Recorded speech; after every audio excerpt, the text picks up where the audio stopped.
Hello everybody and welcome to the Sub at the Pub FC. I am the Barstool substitute, Dustin J, broadcasting from the home of the Sleeping Giant on the shores of Lake Superior. For those of you who are unfamiliar with the show, which is everybody because this is our first, we discuss, break down, and review the men's and women's Canadian national soccer programs, focusing on the players and prospects that could be leading our teams to the upcoming World Cups. That means our main focus is on the Canadian players that would generally still qualify for the U23s. We are here to talk about sports, and because of that, we're going to do it the way sports are supposed to be talked about, while drinking beer. So let's get to it. Because this is our inaugural show, I'm going to start off safe and talk about the men's midfield players. In particular, we're going to look at the two rising superstars that we have right now on this team, Alphonso Davies and Jonathan David.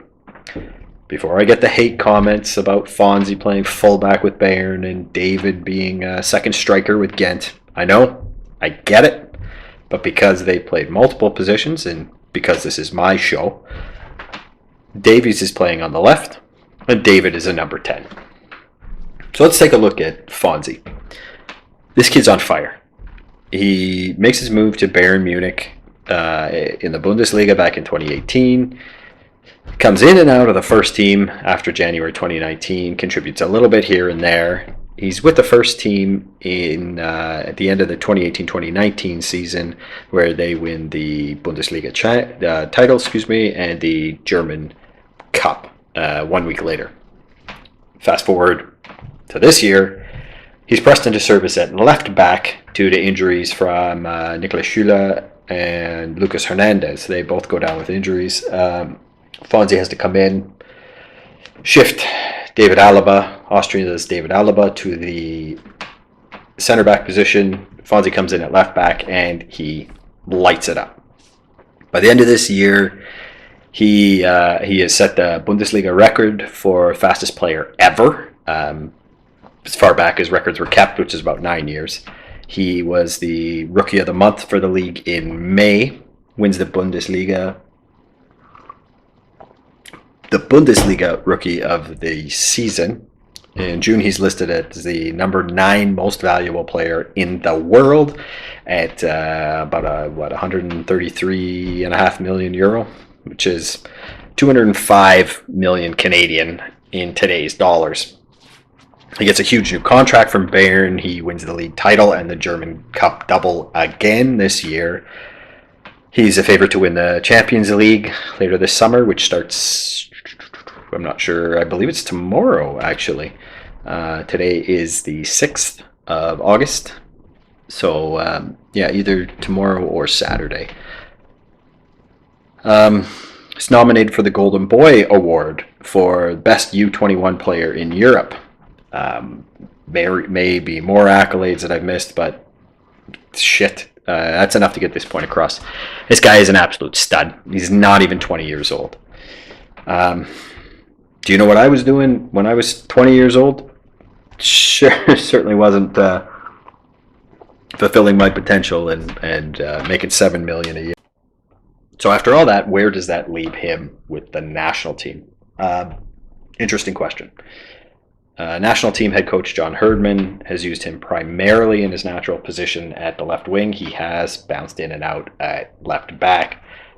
Very much contentious amongst fans, myself included.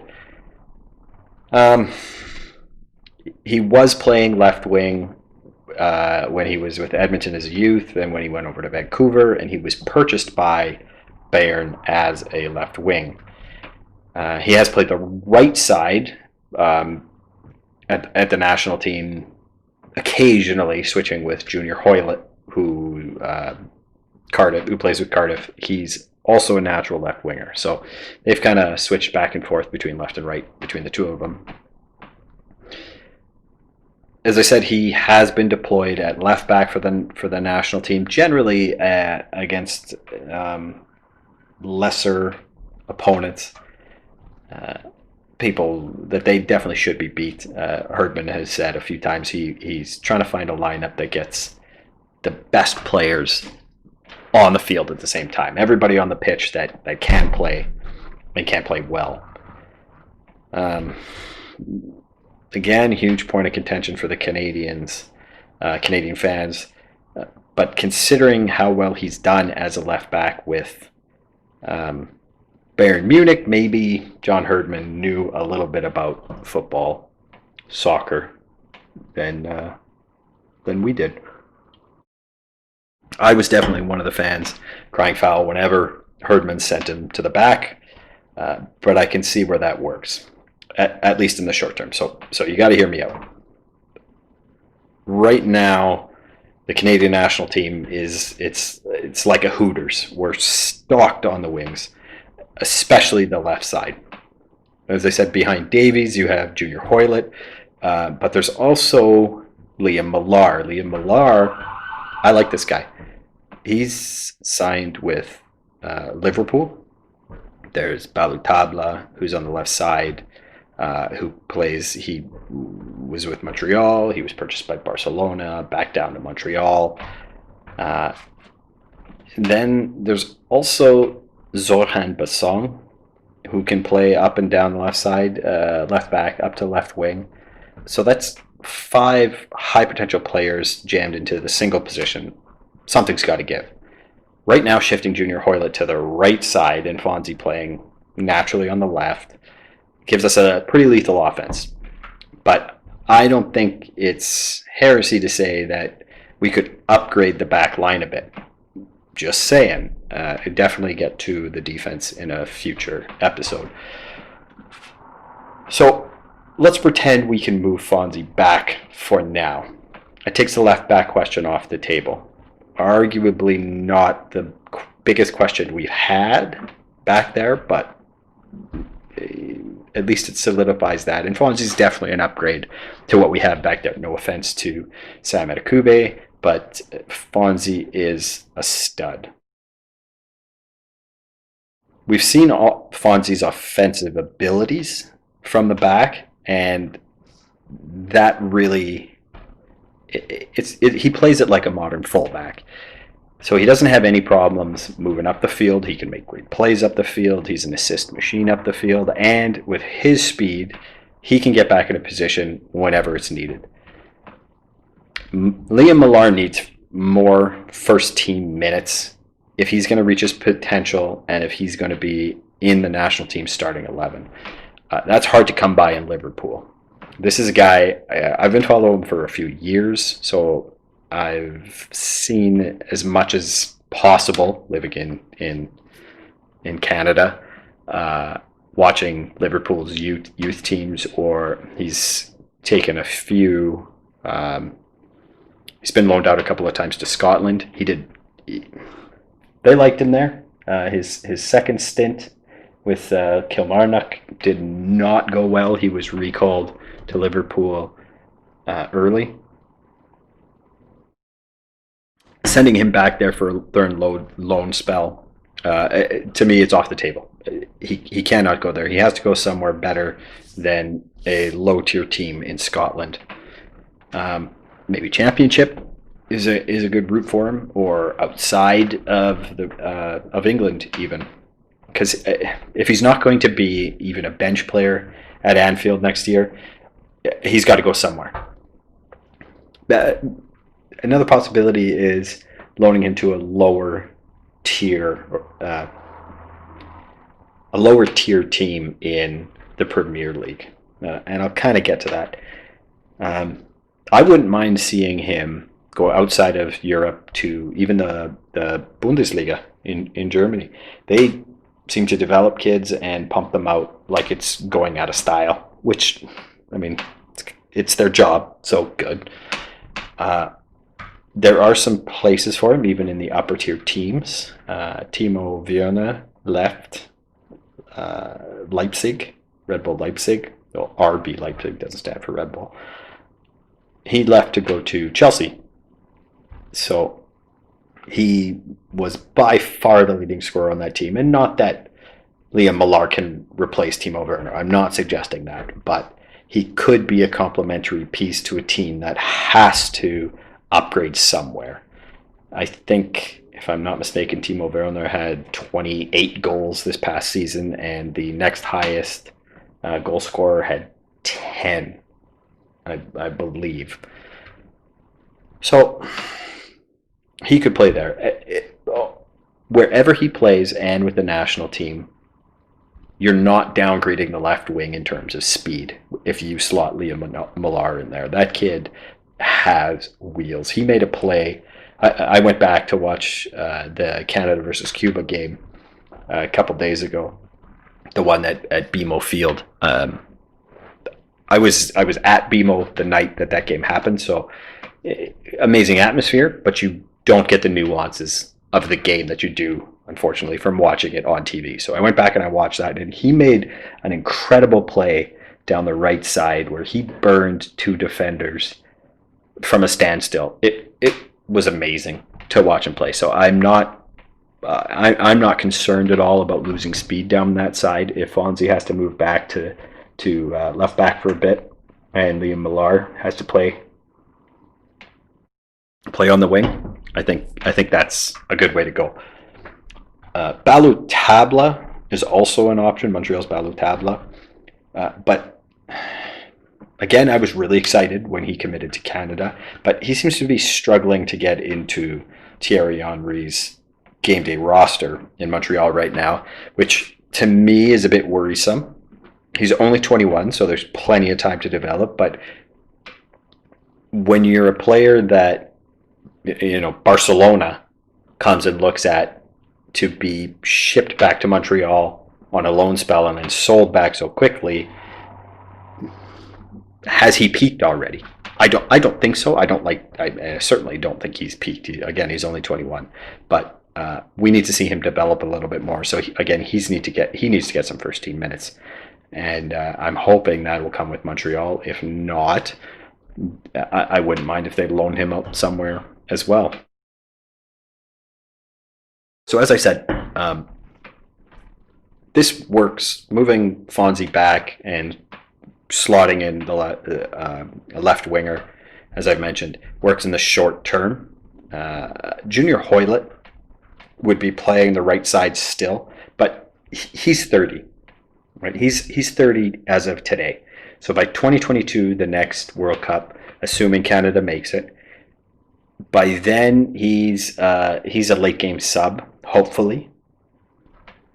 By 2026, if he makes the roster, he's a sentimental addition. I don't see it. I don't see Canada needing to bring a 36-year-old. And that's nothing against Junior Hoilett. I love it. I think he's a great player. I watch Cardiff as much as possible.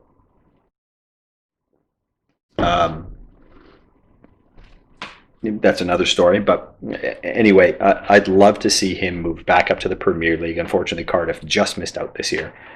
Maybe they can do it, and to stay up, because he's a phenomenal player, and for the next couple years, he does need to be on the Canadian national team to mentor some people and transition these new kids. So having Phonzie in the back, that gives Herdman a little bit of time to fine-tune the back line, so Phonzie and Millar can both play up on the wings. They can both shift left or right, although they both are natural left wingers. Phonzie is a left-footed left winger. Millar is a right-footed left winger. So, you could do some mix or mash, switch in sides, and that should work just fine. That would work well, having them both play. Keeps the offense jamming for a while. Taking a look at Jonathan David. With our wingers settled for the near and distant future, we're going to take a look at the number 10 spot. So,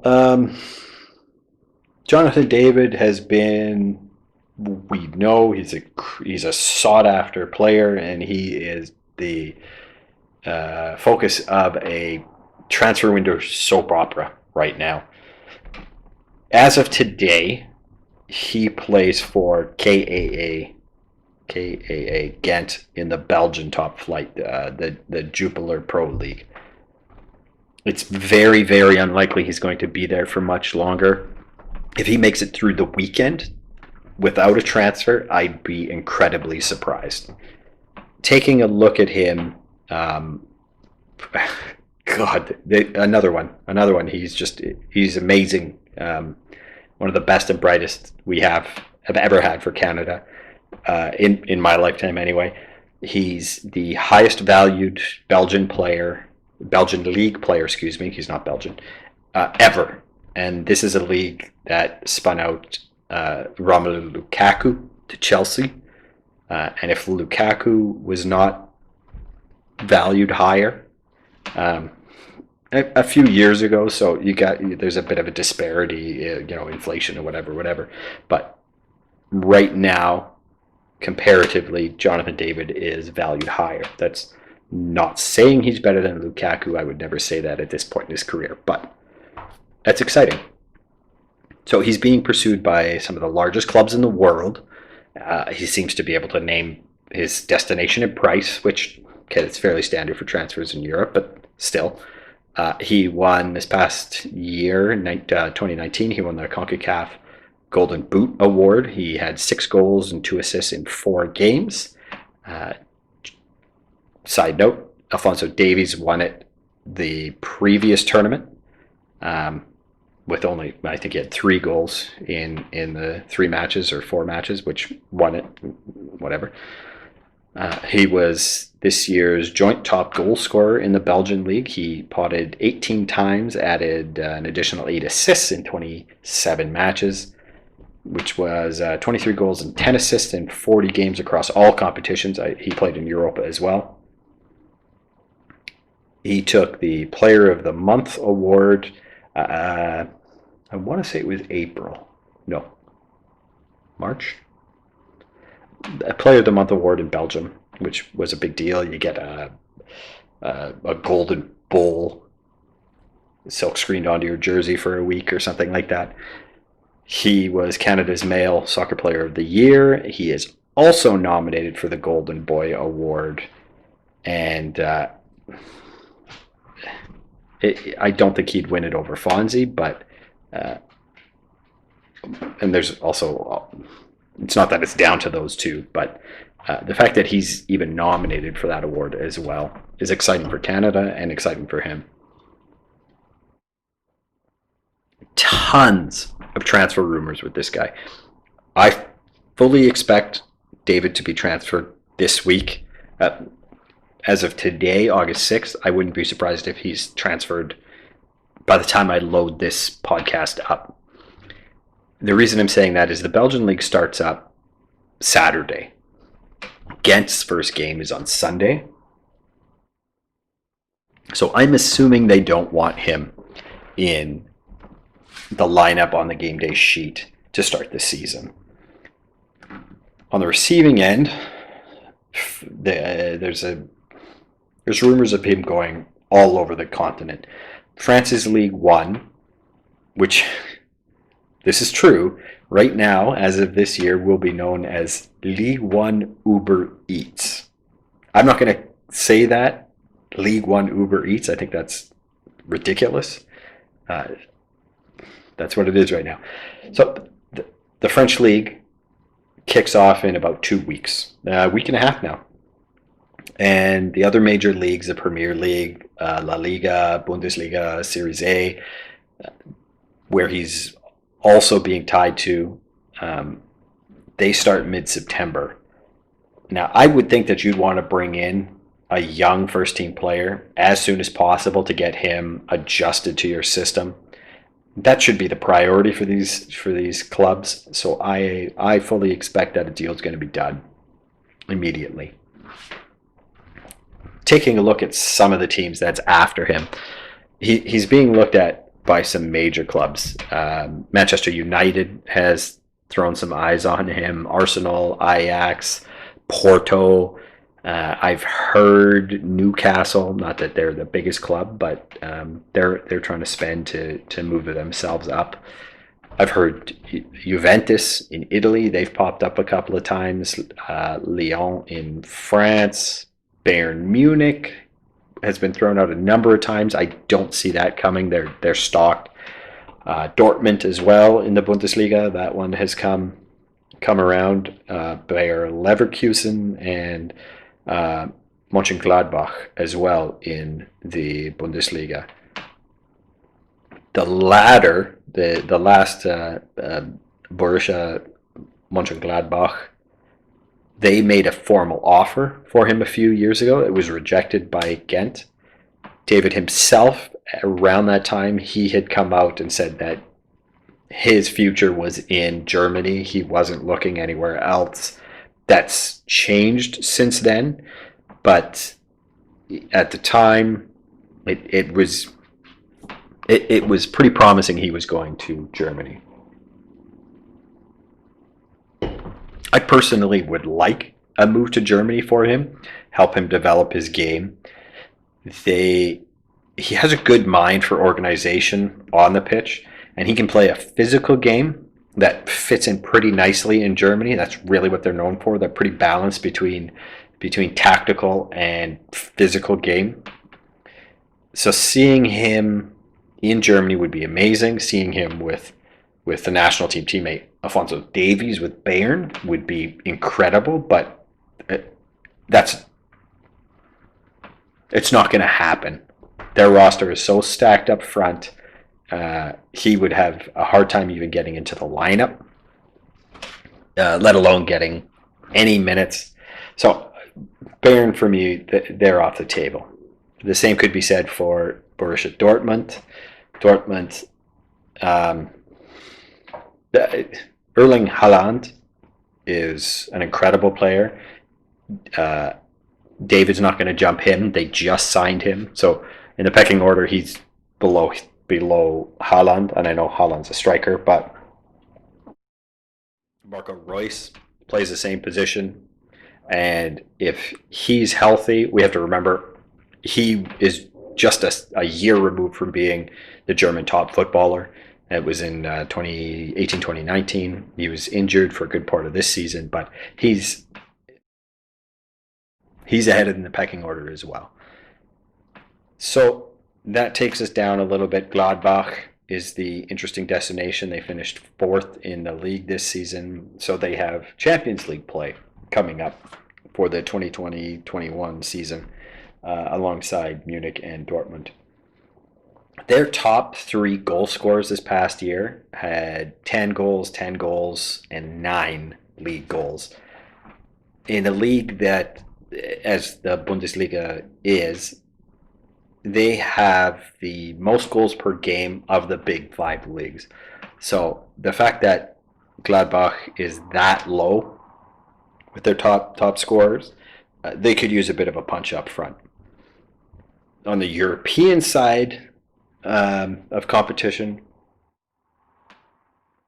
that gives David a chance to get some Champions League experience, which is invaluable to a player's development. He played pretty well in Europa last season with Ghent. He netted a really nice goal against Roma, so he's not shy on the big stage against bigger clubs, and it'd be awesome to see him against the top clubs in Europe. That's where, for me, Leverkusen falls off. They were 5th in the league, so they're Europa bound this next season. They're a very good team, so they would have a chance in Europa, but I'd like to see him with Champions League experience. The other Champions League rep from Germany that has never been mentioned in any rumors that I've come across is Leipzig. They finished 3rd, so they'll be in the European top flight. As I said, Timo Werner jumped to the Premier League, and he took his 28 goals with him to Chelsea. And on Leipzig, their next 4 top goal scorers combined equaled what Werner did himself. I think combined they had 29 goals, the next 4. So they need to fill a hole. They brought in a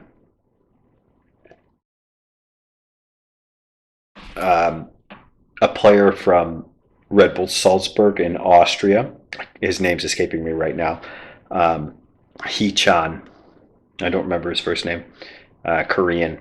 He had 12 assists there, but he only had 11 markers in 27 matches. So the assists are nice, but you're still missing that final strike. So aside from that, I've only heard about them shoring up their back third.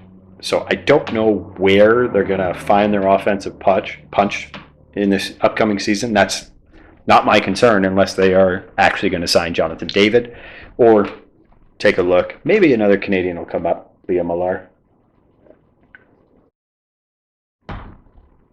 So his likely transfers right now seem to be Lille in Uber Eats or Leeds United in the Premier League. Neither club I particularly like. For Leeds, they're making a good push for David. Their name keeps coming up. I believe they've actually made a solid offer for him. But they just won promotion from the Championship this past season. So they are at the bottom end of the Premier League hierarchy. John Herdman, the national team head coach, he said a number of times that he wants to see his guys playing in the top 5 leagues in Europe, the tier 1 teams as he calls them. But he's also been pretty critical about how big of a drop-off there is between the top half and the bottom half of these leagues. So he's split the teams in these leagues into 3 separate categories themselves, 3 tiers.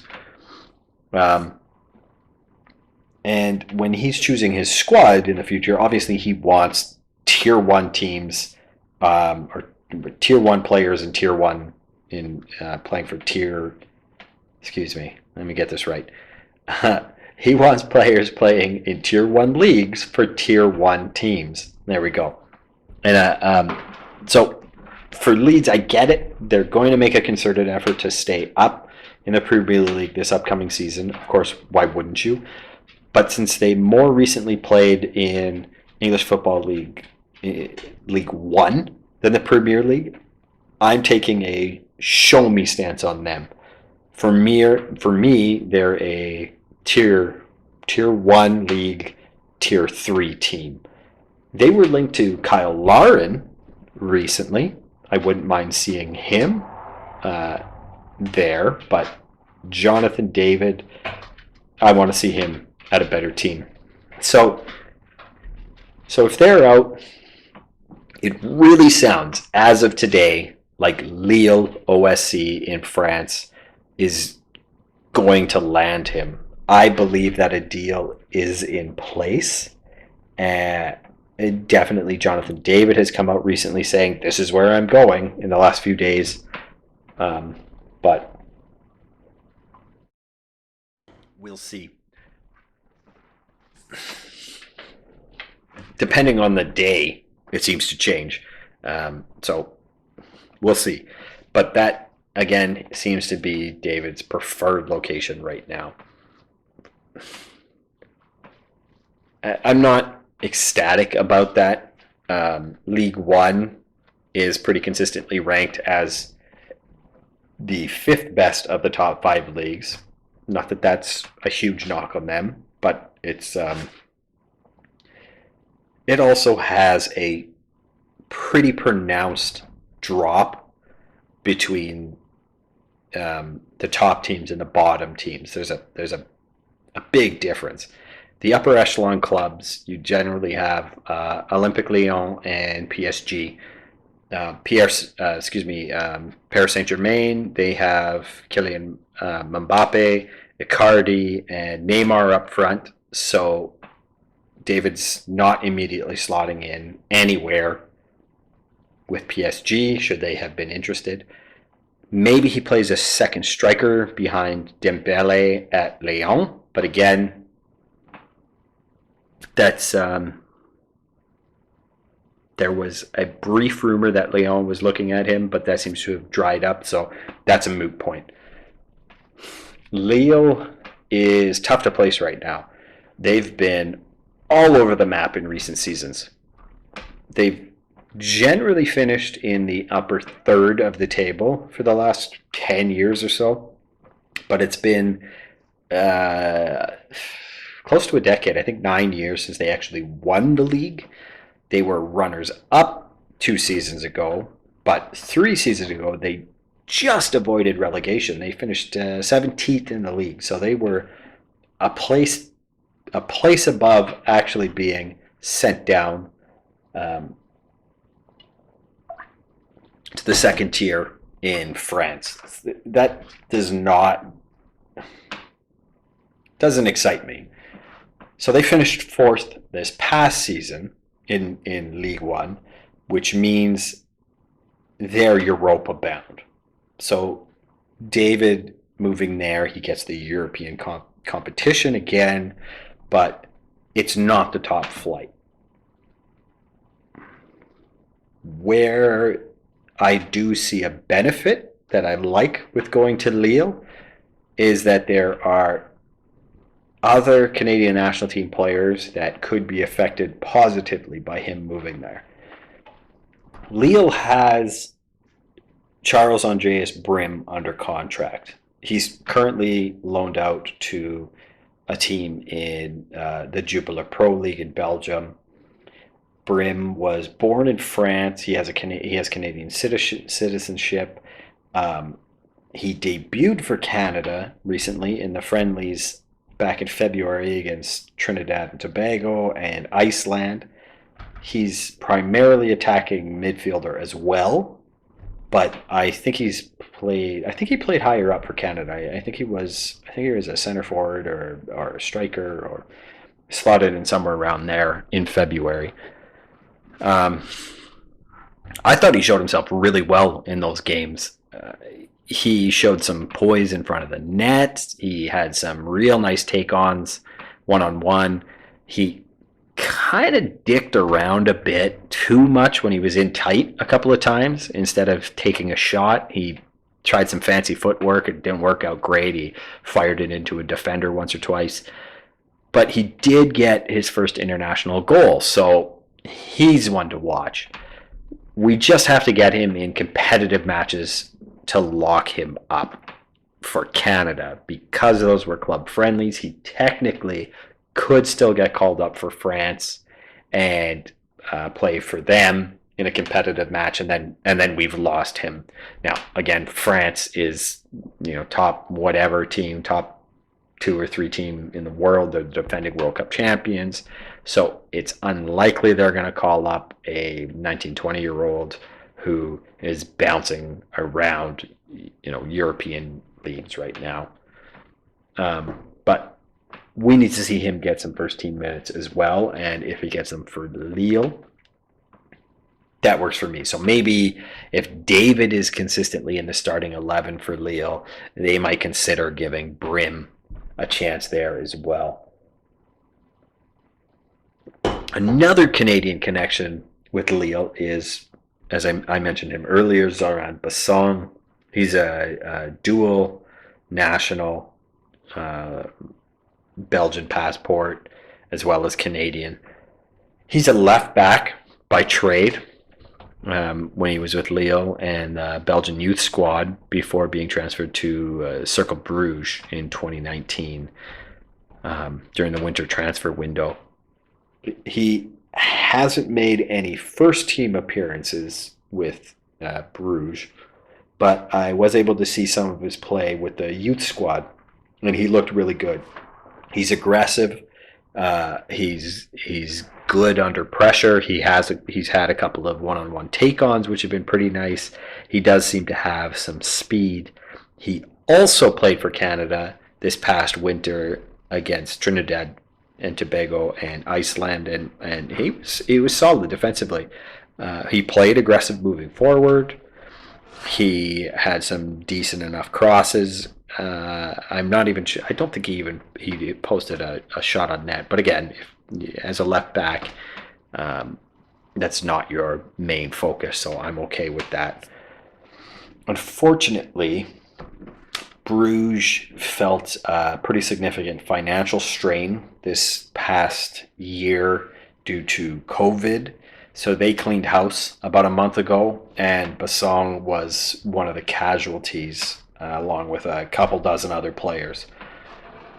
He did come from Lille, so maybe if Lille can be convinced to pick him up on a free transfer, they seem to be in a better financial position, especially if they are offering reported 30 to 35 million is what euro is what Ghent is asking for David. So if Lille's able to meet that, they're clearly in a good enough financial position that picking up somebody on a free transfer that'll probably only cost them, I don't know, 100K a year as a depth left back wouldn't be a bad thing.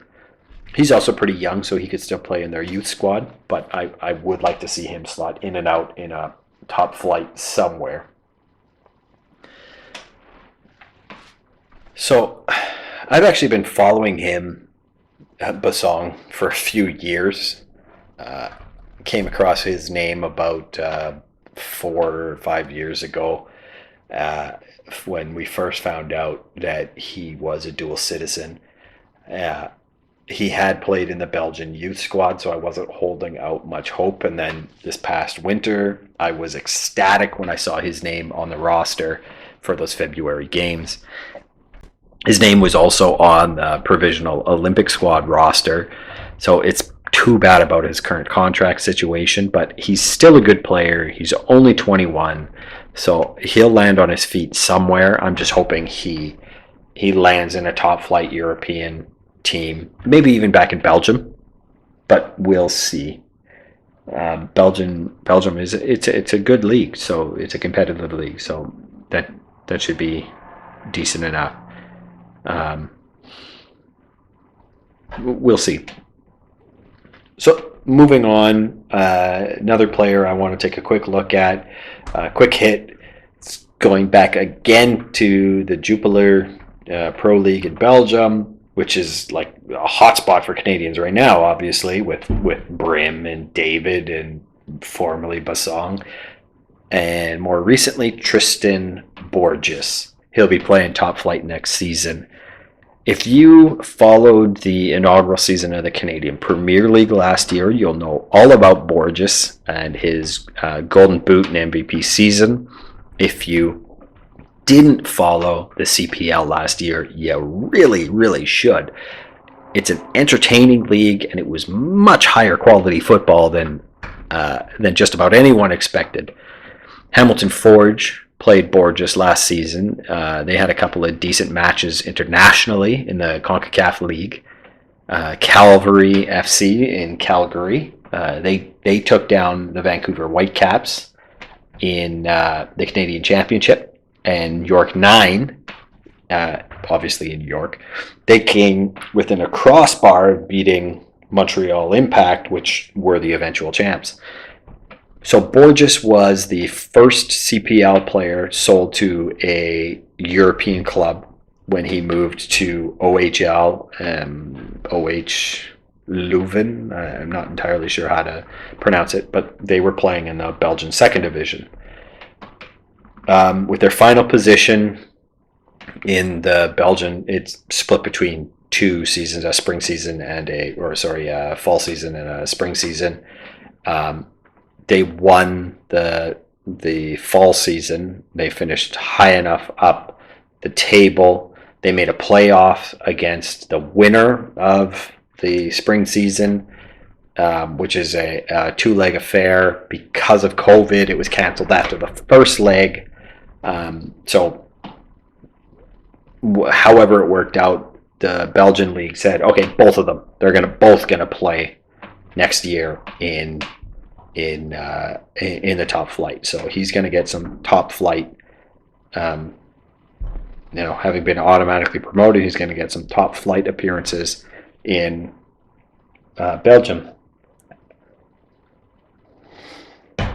He made a handful of appearances before the season was canceled, and I think he actually made one start.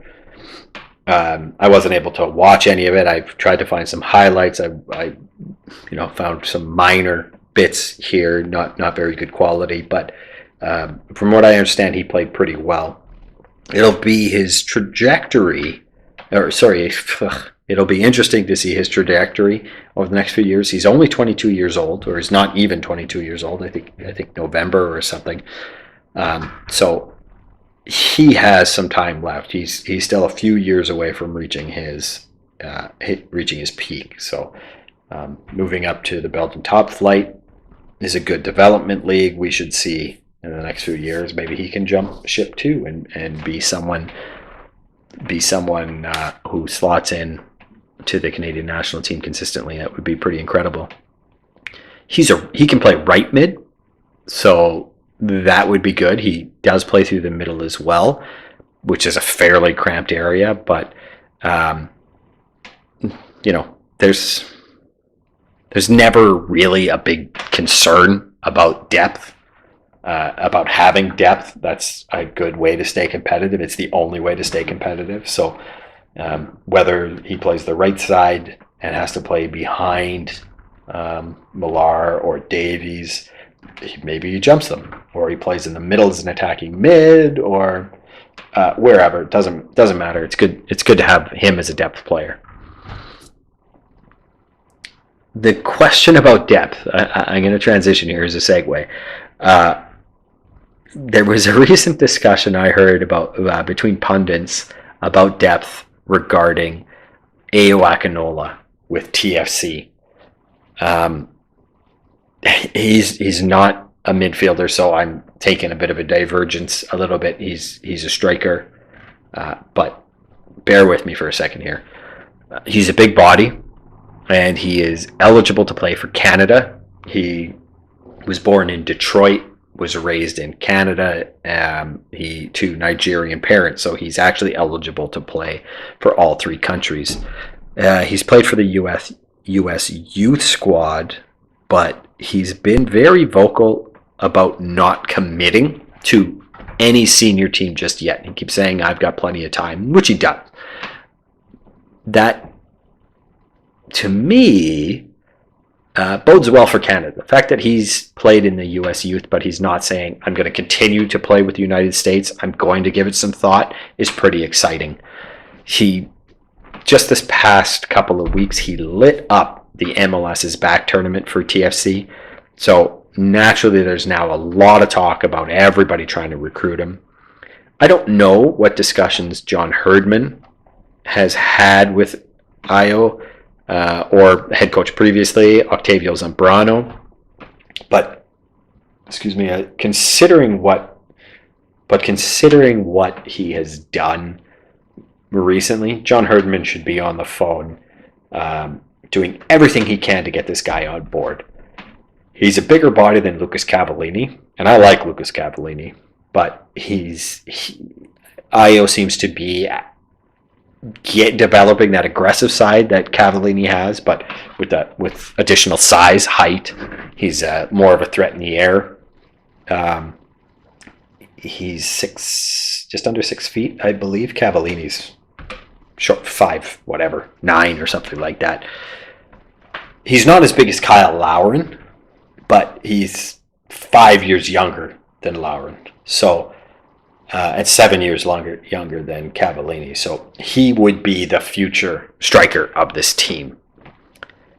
So, and that would kind of move around any perceived logjam that's in that position. So, and it's that logjam that came up as I was mentioning. So some pundits were talking about him and John Herdman trying to get him, and then the question was asked: how many strikers can John Herdman even carry? Who cares?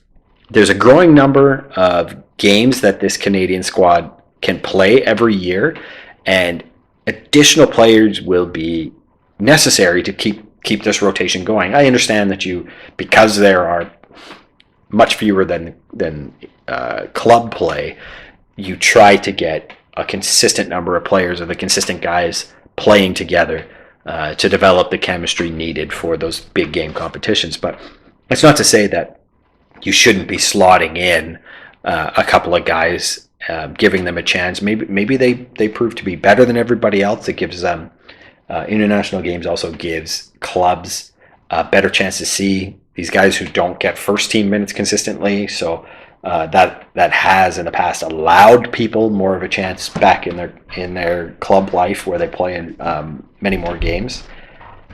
So I don't see the problem, and I don't even see it as a question on what Herdman would do with all these strikers. You think Gareth Southgate in England, he's sitting in his office with a list of eligible players thinking, oh, I wish I didn't have so much talent to choose from. Hell no. We should be so lucky. And we should have to find ways to fit all these guys in. You know what? Give me some split squad friendlies during FIFA international windows. I don't know if that would work. I imagine one of the two games would have to be considered like a training match or something, so you wouldn't get any FIFA points towards it. But it's the experience that's invaluable. Getting these guys together, putting on the maple leaf and saying, you're here, you're part of this team, you are in this squad moving forward. Switching gears here, we're going to move on to the women's team. Now, one of our women's superstars, I'm calling her, just made a massive splash on the international stage, and I want to give her some props. Jessie Flemming just signed her first pro contract. Flemming is not a prospect anymore by any means. Despite only being 22 years old, she has 77 caps for the national women's team. She's been a mainstay with them for 7 years now. She debuted when she was 15. So last few years, she has been dominating the NCAA. This past year, she graduated from UCLA Bruins, and she led them to the NCAA tournament semifinals. So about 2-3 weeks ago, she signed with the Chelsea's women's club in England. This is a really big deal. Football Association Women's Super League, one of the top leagues in the world, and Chelsea is the current champions. And they are the most dominant team over the past 6 years in that league. They have 3 championships. They came runner-up twice, and they've never finished lower than third, which would be that other season. Moving there is incredible for her. She'll be in some tough competition with Chelsea because up and down that lineup, every one of those women have been capped for their national team at some level. The majority of that lineup is with their current senior squad. I think there's 1 or 2 players that have played for like the U21, U23 squads, but I have no doubt that playing for Chelsea, they're going to be playing nationally. So Jessie Flemming, if you haven't seen her play, do it. Find a way. She has some highlight reels online it's incredible. Her feet, her poise, her shot from distance is amazing. She's a midfielder, an attacking midfielder, so she does shoot from distance, and she's really good. She's really good. There's also a program, I will not say the name right now, but you can look up. They are the online app that is dedicated to the CPL and Canada's national soccer squads. So look that up. They have all of the women's games from the past, 2 years or something. It's incredible how many international matches they get to play. So you can see Jessie Flemming play all over the place. Another one of our prospects, another one of our high-profile CWNT players is Jordyn Huitema. Again, if you haven't seen her play, do it. She's a very good player too. She just turned 19 a couple months ago, but she's a rising star. She has been called the heir to Christy Sinclair. That's very unfair for her. It's not that she's not going to be a great player, but Christy Sinclair is the all-time leading international goal scorer for men's and women. That's a hell of a task. She's played for a long time, but that doesn't matter. She has over 200 international goals. So that's nothing to sniff at or to sneeze at. Jordyn Huitema may or may not fill those shoes, but she's still an incredible player. And at 19 years old, she's, the world's in front of her. She just finished her first pro season after signing with Pierre Saint-Germain's women's team in France. She's in some real tough company on that squad as well, because there are some legit international superstars on that squad that are playing at her position. So she's in tough, but at only 19, I'm sure she's going to get in. I think she appeared in 11 games last season. I'm not sure how many she was in the starting 11, but still 11 appearances, not bad. Where she does have an advantage is Ashley Lawrence, national team player, is also on that squad. So she's been around for a few seasons. She can help Jordyn kind of ease into club life there. It's going to be a big culture shock moving to France. It's an interesting place. So good luck to both Jordyn and Jessie. Congratulations, that's incredible. And if you have not seen these women play, Jordyn and Jessie, do it. Find a way. Go online. YouTube has highlight packages of them. Watch them. They're incredible. Our women's team is full of stars. We have some great players, and they play a lot, so you will have ample opportunity to actually see them. I don't feel like they get the promotion that they deserve. They're the 8th best team in the world, and a bit of a disappointing World Cup recently for them, but we know they'll rebound and they'll be back stronger. That they'll make some noise in the Olympics next year. They're back-to-back bronze medal winners, and hopefully, we can one of these days beat the United States and take that gold. That would be amazing. Well, folks, sucked back to beer and a half, and I've talked myself raw. If you want to let me know about some prospects to check out, you can leave me a comment below in this video. If you're listening and would rather send me an email, you can get me at subatthepub@gmail.com. We're also on Twitter at subatthepub. Thank you for listening and watching. Like and share with everybody you know. Later.